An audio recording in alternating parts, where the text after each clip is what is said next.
ভারতবর্ষ, দেবেশ ঠাকুর।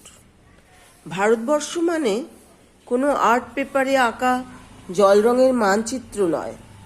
ভারতবর্ষ মানে শুধু হর্ষবর্ধন কিংবা বাবরের বিজয় বার্তা নয়।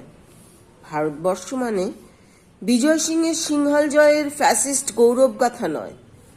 ভারতবর্ষ মানে শুধু মীনাক্ষীপুরম কিংবা জামা মসজিদ নয়। ভারতবর্ষ মানে নেহরুজির বংশানুবৃত্তি কিংবা জিন্না সাহেবের অলিখিত শ্বেতপত্র নয়। ভারতবর্ষ মানে এক ভালোবাসা, আমার, তোমার, শব্দের, সঙ্গীতের, জীবনের, আকাশের, মাটির। আমাদের প্রাইমারি স্কুলে কলুখা সাহেব সাদা দাড়ি, মাথায় ফেজ ড্রিল করাতেন আমাদের। ডান বা ডান বা সস্নেহে সতর্ক করতেন, বাপা সকল পার হাত মিলিয়ে মিলিয়ে ফেলো। কলুখা সাহেবের গোড়ের মাটিতে আজ ফেরেস্তার হাসি ভারতবর্ষের চেরাগ হয়ে জ্বলছে।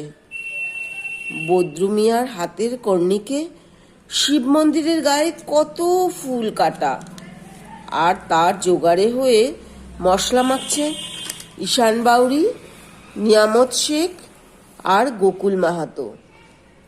এক পাটাতনে ধান ঝাড়ে সোনালি গোবিন্দভোগে খামারে ঠিকরে পড়ে সোনালি আলো। পদন মাঝি দাঁড় টানত যুবতী গঙ্গায়, বৈঠা ধরত হসিনুর মাঝি। সামলে চলো মাঝি, ছামুতে কাঁচা খাকির গাং, চোরাবালির চর আর ঘূর্ণিজলার ঘাট। আমার ভারতবর্ষে কোনো গেরুয়া রাজনীতিবিদ কিংবা ইমামের নির্দেশিকা নেই।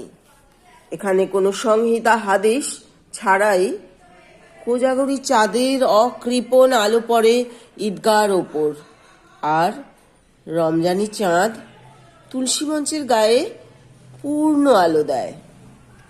আমার ভারতবর্ষ মানে রবি ঠাকুরের মধ্যে নজরুল, রবি শঙ্কর আর আলী আকবরের যুগলবন্দি, গণেশ পাইন আর মকবুল ফিদার রঙিন ছবি।